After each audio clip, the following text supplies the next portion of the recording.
Hypothesis frame करते समय या फिर टेस्ट्स को अप्लाई करते समय हमें हमेशा ये डाउट रहता है कि ये जो हम टेस्ट कर रहे हैं वो वन टेल्ड में जाएगा या टू टेल्ड में। तो पहला आंसर ये है कि थ्योरी के आधार पर हाइपोथेसिस बनाइए। अगर आपकी थ्योरीज कह रही हैं कि जो भी आपका मेथड है वो इफेक्टिव है, तब आप वन टेल्ड को यूज कीजिए। और अगर ऐसी कोई स्टडी या ऐसी कोई थ्योरी पहले से एस्टेब्लिश नहीं है या कोई आपको लिटरेचर नहीं मिल रहा है, तब आप टू टेल्ड हाइपोथेसिस की तरफ जाइए। जो वन टेल्ड हाइपोथेसिस होती है, जो हमारी ऑल्टरनेटिव हाइपोथेसिस बनती है, वो बनती है कि A method is better than B, और उसी की नल हाइपोथेसिस बनती है ए इज लेस देन और इक्वल्स टू बी, मतलब बेटर नहीं है, उससे कम या बराबर हो सकता है। यहाँ पे हम केवल एक डायरेक्शन की तरफ फोकस करते हैं, माने जो हमने 5% अपना अल्फा लेवल लिया होता है वो पूरा का पूरा एक ही डायरेक्शन की तरफ हो जाता है, यानी कि जो हमारा नल हाइपोथेसिस को एक्सेप्ट करने का रीजन होता है वो थोड़ा सा कम हो जाता है, और उसकी जो क्रिटिकल वैल्यू होती है, यानी कि जब हम टू टेल पर टेस्ट करते हैं तो 1.96 हमारी क्रिटिकल वैल्यू होती है, पर यहाँ पे जो क्रिटिकल वैल्यू होती है वो भी कम हो जाती है, 1.645 हो जाती है। तो इसलिए इसको पास करना एक इजी टारगेट होता है। अब किस केस में वन टेल्ड को यूज करें, तो हमेशा याद रखिए कि जब भी आपको कुछ सब्टल इफेक्ट्स देखने हैं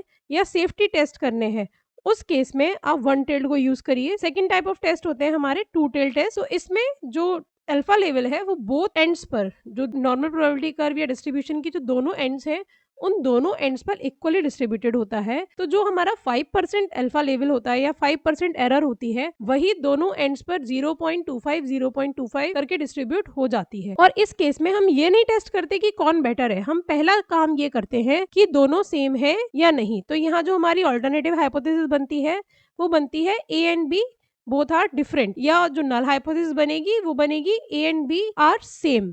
ठीक है, तो अब इसमें जैसे अल्फा लेवल पूरा दो साइड पे शिफ्ट हो जाता है दोनों एंड्स पर, तो जो इसका टारगेट होता है या क्रिटिकल वैल्यू होती है वो 1.96 ही रहती है। जैसे वन टेल में 1.645 थी, तो ये एक कम डिस्टेंस को कवर करना था, जबकि जो 1.96 हो गया वो ज्यादा डिस्टेंस को कवर कर रहे हैं। यहाँ पर जनरली टू टेल टेस्ट जो है वो सेफर चॉइस रहती है, क्योंकि यहाँ हमें दोनों एंड्स के बारे में पता चल जाता है। पर अब एक क्वेश्चन आता है कि वन टेल टेस्ट तो चलिए बता रहा है कि ए इज बेटर देन बी और नॉट, पर टू टेल टेस्ट तो ये बता रहा है दोनों में डिफरेंस है या नहीं। अब हमने मेडिसिन कोई न्यू इंट्रोड्यूस करी है और वहां पर ये पता चल गया कि हाँ भाई डिफरेंस है, पर अब ये तो नहीं पता चला कि ए मेडिसिन अच्छी है या बी मेडिसिन अच्छी है। तो उस केस के लिए जो टू टेल टेस्ट है उसमें हम दो चीजें टेस्ट करते हैं।